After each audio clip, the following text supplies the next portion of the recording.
Hello students, आज के इस वीडियो में हम लोग स्टार्ट करने जा रहे हैं स्टैक नोटिफिकेशन का आपका इनफिक्स टू प्रीफिक्स। इससे पहले मैं आपको इनफिक्स से पोस्टफिक्स और पोस्टफिक्स से इनफिक्स करा चुका हूं। यहां पर मैं इनफिक्स से प्रीफिक्स आपको कराऊंगा। तो स्टार्ट करते हैं। एल्गोरिदम जो है आपकी, अगर आपको याद होगा, इनफिक्स से पोस्टफिक्स में जब मैंने आपको कराया था तो हम लोग जिस तरह से किया करते थे बिल्कुल वही सिमिलर पैटर्न है, बस कुछ चीजें रिवर्स्ड है। अगर आपने पीछे के वीडियोस नहीं देखे हैं तो उनको जरूर जाके डिस्क्रिप्शन बॉक्स में आप जाके चेक कीजिए।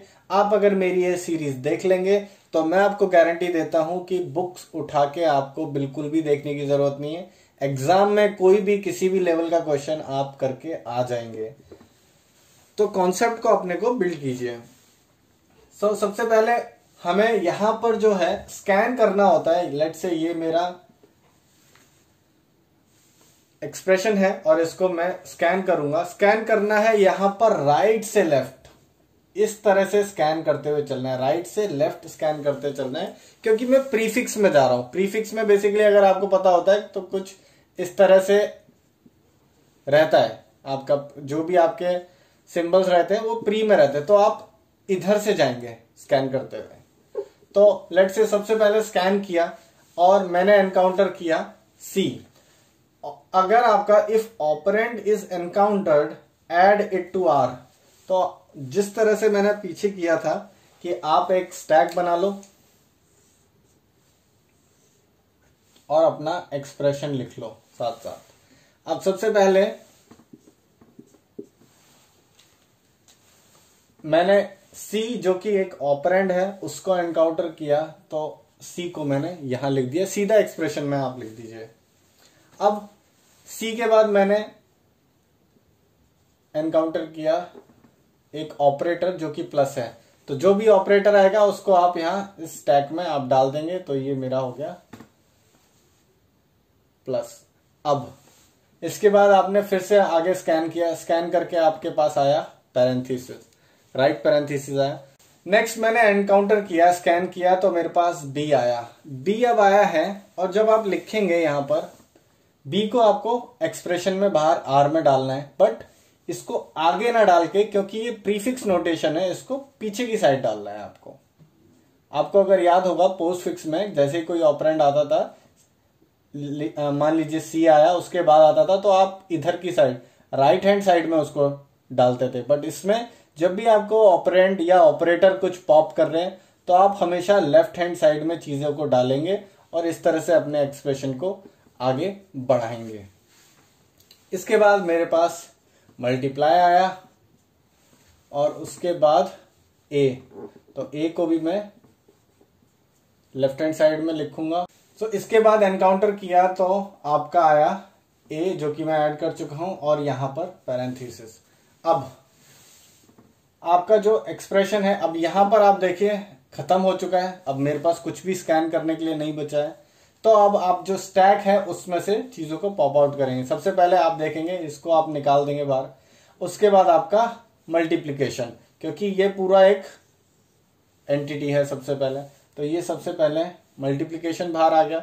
उसके बाद आप पॉप आउट करते जाएंगे तो आपका प्लस भी बाहर आ जाएगा और इस तरह से आपका जो है इनफिक्स से प्रीफिक्स में आपका चेंज हो गया। ये इजी क्वेश्चन था। इसके अंदर अभी तक आपका वैसा केस नहीं आया कि एक ऑपरेटर है और दूसरा ऑपरेटर भी आने के लिए स्टैक में बैठा है, तो अभी तक वो नहीं आया। नेक्स्ट क्वेश्चन हम देखते हैं, उसमें ये सिचुएशन आएगी और किस तरह से उसको हैंडल करना है, जो कि आपका एल्गोरिदम का पॉइंट 3 है कि ऑपरेटर जैसे ही कोई आता है नया और उससे पहले एक ऑपरेटर पहले से है, तो अगर उसकी लेस प्रेसिडेंस है, अगर जो नया ऑपरेटर है उसकी लेस प्रेसिडेंस होती है, तभी आप पॉप आउट करते हैं पुराने वाले को और जो नया है उसको अंदर पुश कर देते हैं। इसमें और पोस्टफिक्स में अंतर यह है, पोस्टफिक्स में आपको याद रखना है कि वहां इक्वल और लेस हुआ करता था, प्रीफिक्स में सिर्फ लेस होता है। तो ये चीज आपको जो दोनों के अंदर डिफरेंस है ध्यान रखनी है। अभी एक क्वेश्चन और देखते हैं, आपका कॉन्सेप्ट पूरा क्लियर हो जाएगा। तो नेक्स्ट क्वेश्चन स्टार्ट करते हैं। लेट्स से मेरे पास ये पूरा एक्सप्रेशन है और मुझे इस इनफिक्स से प्रीफिक्स में करना है। एग्जाम में इतने ही लंबे और डिफिकल्ट क्वेश्चंस आते हैं, तो आपको अगर कॉन्सेप्ट अच्छे से आता है तो आप कर लेंगे, कहीं भी गड़बड़ मत कीजिएगा। सबसे पहली चीज स्टार्ट करते हैं स्कैन करना। इस बार हम राइट से लेफ्ट करेंगे क्योंकि प्रीफिक्स कर रहे हैं। तो सबसे पहले मैंने स्कैन किया और मेरे पास आया राइट पैरेंथेसिस। लेट से ये मेरा फाइनल एक्सप्रेशन आर है, यहां पर लिखूंगा। अब नेक्स्ट मेरे पास आया एच, तो मैंने एच लिख दिया। अब प्लस, प्लस क्योंकि एक ऑपरेटर है इसलिए मैंने इधर डाल दिया। देन आया जी, जी को एज इट इज लिख दिया। देन पैरेंथेसिस आया, पैरेंथेसिस आया। अब क्योंकि राइट और लेफ्ट दोनों हो गई तो क्लोज हो जाएगा और जो अंदर जितने भी ऑपरेटर हैं वो पॉप आउट हो जाएंगे। तो ये सबसे पहले पॉप आउट होके प्लस इधर आ गया, सब पॉप आउट हो गया, खाली हो गया मेरा पूरा स्टैक। तो इसी यहां पर ही मैं इसको करे दे रहा हूं, वैसे आप जब नेक्स्ट स्टेप बनाएंगे तो उसमें बना दीजिएगा। अब मेरा यहां तक इस एलिमेंट तक मैं स्कैन कर चुका हूं और मेरा स्टैक अब खाली हो गया है। अब इसके बाद जो है नेक्स्ट एलिमेंट आया डिवीजन। अब ये जो है यहां आके आराम से विराजमान हो जाएगा स्टैक के अंदर।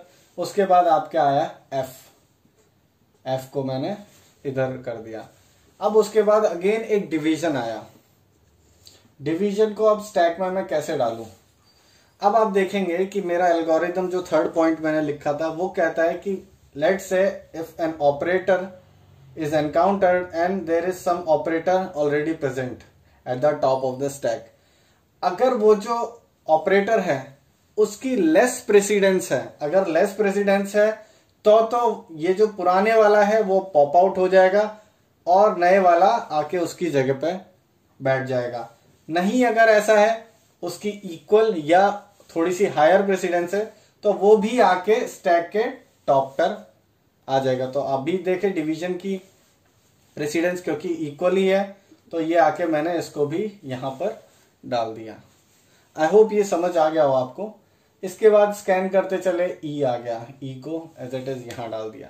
सो नेक्स्ट अब मेरे पास मैंने स्कैन किया तो प्लस आया। अब ये ऑपरेटर है, मुझे ये चेक करना है कि जो operator top of the stack में है वो इससे लेस प्रेसिडेंस का है। अगर है तो आपको रिपीटेडली पॉप आउट करते रहना है तब तक जब तक वो इक्वल और या फिर लोअर प्रेसिडेंस का उससे ना ही कोई आ जाए। तो आप देखिए यहां पर ये है, सबसे पहले आप देखेंगे ये आपका डिवीजन है। डिवीजन की प्रेसिडेंस हाई होती है तो इसको आप पॉप आउट कर देंगे। आपने पॉप आउट कर दिया तो अब आपका जो नया टॉप बन गया ये, लेट से यहां पर अब आपका नया टॉप बन गया। अभी भी प्लस जो है उसको मैं अंदर नहीं डालूंगा, उसको मैं देखूंगा कि अब जो नया टॉप है उसका जो एलिमेंट है क्या वो उससे कम प्रेसिडेंस में है या फिर अगेन अगर देखोगे आप तो ये इसकी प्रेसिडेंस इससे हायर है, ये जो है आपका लोअर प्रेसिडेंस का है। तो अगेन इस एलिमेंट को आप पॉप आउट कर देंगे। एक और बार पॉप आउट कर दिया। यही बहुत बड़ा अंतर है आपका जो पोस्ट फिक्स और प्रीफिक्स में है। यहां पर आप रिपीटेडली पॉप आउट करते रहेंगे, जबकि आप जब पोस्ट फिक्स में करते थे तो सिर्फ एक ही एलिमेंट को देखते थे और एक बार देखते थे। यहां पर तब तक करते रहना है, तब तक रिमूव करते रहना है जब तक इक्वल का ना आ जाए या फिर बिल्कुल खाली ही ना हो जाए। अब खाली हो गया क्योंकि टॉप में कुछ नहीं बचा था तो मैंने इसको सीधा एंटर करा दिया और मेरा एक्सप्रेशन अब तक यहाँ ये बन चुका है। इसको मैं यहाँ पे मिटा देता हूं और इसी को आगे कैरी फॉरवर्ड करूंगा। अब ये मेरा नया टॉप बन चुका है। नेक्स्ट एलिमेंट में स्कैन करता हूं डी, डी को मैंने एज इट इज लिख दिया।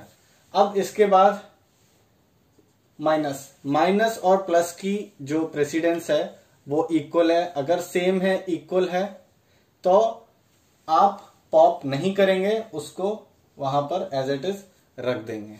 इसके बाद सी, सी को यहां रख दिया। उसके बाद मल्टीप्लाई। अब मल्टीप्लाई की जो प्रेसिडेंस है माइनस से वो हायर है, हायर है तो उसको आप सीधा यहां पर स्टैक में ऐड कर दीजिए। अब उसके बाद बी, अब उसके बाद आपका आया डॉलर। अब डॉलर, मैंने आपको ये बताया था, पीछे के वीडियोस में बताया था कि बुक्स में आपको यहीं तक दिया होता है कि ये आपकी हाईएस्ट होता है, उसके बाद ये रहता है, उसके बाद प्लस माइनस, ये आपको बुक्स में दिया होगा। बट इसके बाद कोई भी अगर आते हैं, लॉग आया, डॉलर आया, या कोई और सिंबल्स आपके आते हैं, एक्स्ट्रा जो सिंबल्स रहते हैं, उनकी हम हमेशा हाईएस्ट प्रेसिडेंस वैल्यू मान के चलते हैं। तो अगर ये आया तो इसकी भी मतलब मल्टीप्लीकेशन से ज्यादा ही प्रेसिडेंस होगी। तो प्रेसिडेंस ज्यादा है, इसका मतलब ये टॉप ऑफ द स्टैक पर आ जाएगा। उसके बाद लास्ट ए आ गया। अब ए के बाद मेरे पास कुछ भी बचा नहीं है स्कैन करने के लिए, तो मैं एक एक करके अपने इन एलिमेंट्स को पॉप आउट करता रहूंगा। तो सबसे पहले डॉलर बाहर आया, फिर उसके बाद ये, और उसके बाद प्लस। सो ये मेरा हो गया फाइनल आंसर। मैंने यहां पर सीधा करा है। आपको जब एग्जाम में आएगा, ये 6 नंबर का क्वेश्चन आएगा एटलीस्ट, तो स्टेप्स में करना है इसको। जब आप एक एक स्टेप में हर बार एक स्टैक बना के और लिखेंगे कि पुशिंग या फिर पॉप फ्रॉम द स्टैक, तो आपके कम से कम 2-3 पेज भर जाएंगे, तो टाइम लगेगा उसमें। तो उसी हिसाब से करना है। आप ऐसे ही सीधा आंसर लिख के नहीं आए कभी भी, नहीं तो एग्जामिनर को बेसिकली यही लगेगा कि आपने चीटिंग करके और सीधा आंसर लिख दिया है। तो ये चीजों को फॉलो कीजिए। कोई भी अगर डाउट है तो पूछिए। आपने अगर पीछे के वीडियोस देखे होंगे तो आपको ये कॉन्सेप्ट बहुत अच्छे से समझ में आ गया होगा। थोड़ा थोड़ा फास्ट कराया है, तो अगर आपको नहीं अब अगर लग रहा है तो आप दोबारा से एक बार रिवाइंड करके भी वीडियो को देख सकते हैं। कोई भी डाउट है आप कमेंट्स में पूछ सकते हैं। Thanks for watching. Next videos जरूर देखिएगा।